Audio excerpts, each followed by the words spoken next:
आदाब, मैं Mohammad Ammar Khan, freedom TV देखना है, वॉइस ऑफ द वॉइसलेस। धूप तो निकल गई है लेकिन हालात जो हैं वो अभी उतने आप ये कह लीजिए इतने सुधरे नहीं हैं, क्योंकि बारिश जो है दोबारा फिर हो सकती है। लेकिन इस बीच में अगर सबसे ज़्यादा नुकसान तो हुआ ही है बारिश में सभी का, लेकिन सबसे ज़्यादा जो नुकसान हुआ है वो किसानों का हुआ है।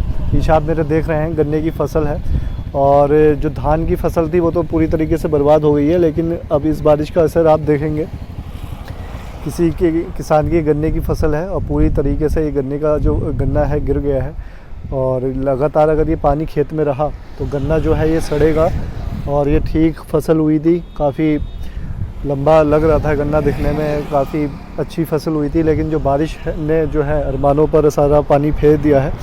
और आप ये किच्छा रोड पे खड़े हैं, यहाँ दरऊ चला जाता है और ये इधर किच्छा है, तो हालात जो हैं वो बहुत ज़्यादा चिंताजनक हो गए हैं। और अगर बात सिर्फ किसानों की जाए तो मंडी में जो फसल पड़ी हुई थी किसानों की वो तो ख़राब हुई है, लेकिन जो खेतों में भी फसल थी उसकी भी किसानों को फिक्र होने लगी है। गन्ना आप देखेंगे, थोड़ा कैमरा घुमाएंगे तो पूरा लगभग काफ़ी एकड़ में पीछे गन्ना लगा है, पूरी तरीके से बर्बाद हो गया है।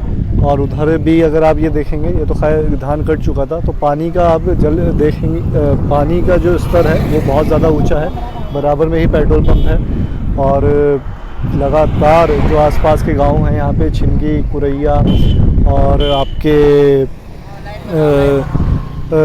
छिनगी है, कुरैया है, मलसी है, गिरधरपुर है और तमाम जो बड़े गांव हैं किच्छा विधानसभा में वो पूरी तरीके से जलमग्न हो गए हैं, पानी में डूब गए हैं।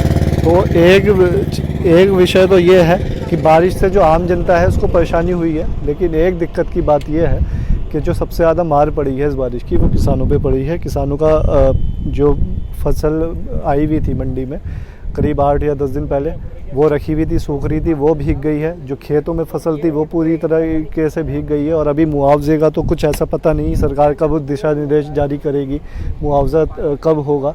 लेकिन फ़िलहाल ये आप अगर गन्ने की फसल देखेंगे तो आपको लगेगा कि जो पूरी साल की मेहनत थी, जो गन्ना उगाया था, वो बहुत ज़्यादा मतलब प्रभावित हुई है। और अगर आप मौसम देखेंगे तो मौसम का मिजाज अभी जो है वो बदल सकता है। लेकिन इस बीच में हमारी एक कोशिश ये भी रहेगी, तो जो किच्छा विधानसभा के गांव हैं छोटे छोटे, वहाँ दिखाते रहें कि लोग किस तरीके से परेशान हैं।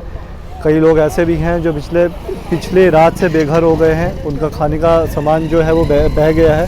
रात 11 बजे से सड़कों पर बैठे हुए हैं और उसके बाद भी अभी तक कोई सहायता नहीं पहुंची। अधिकारी पहुंच भी रहे हैं लेकिन सभी गांवों में पहुंचना मुझे लग रहा है मुश्किल है, तो कई लोग अभी भी सहायता राशि के इंतज़ार में हैं। तो एक फ्रीडम टीवी की अपील ये रहेगी कि जो लोग आस पड़ोस के गाँव के हैं, पड़ोसी हैं, वो अपने पड़ोसियों की मदद करें और पड़ोसियों की जो है मदद करें, खाना उन्हें पहुँचाएँ, राशन सामग्री पहुँचाएँ, ताकि लोगों को कम से कम 2 वक्त का खाना तो मिल जाए आपके ज़रिए से। क्योंकि कई लोग बेचारे गरीब ऐसे हैं जिनकी झोपड़ी बह गई है, सिलेंडर बह गए हैं, राशन बह गया है, तो ये तमाम चीज़ें हैं और ये आपदा है। हम सब अगर इससे मिल के हाथ बढ़ा के साथ चलेंगे तो इससे भी जल्दी निकल जाएंगे, ठीक उसी तरीके से जैसे कोरोना महामारी से निकल गए हैं। मुश्किल समय है, थोड़ा सब्र रखेंगे तो बीत जाएगा।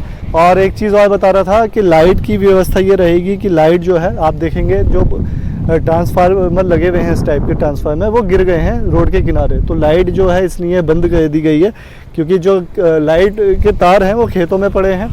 और ख़तरे को देखते हुए लाइट को जो है पावर हाउस की तरफ से बंद कर दिया गया है। जब तक ये पूरी लाइट को, तार को दोबारा बांध नहीं दिया जाता है तो लाइट भी जो है वो बाधित रहेगी। तो आप अपडेट के लिए फ्रीडम टीवी पर बने रहिए। कैमरामैन हाइस के साथ मैं अम्मार खान किच्छा।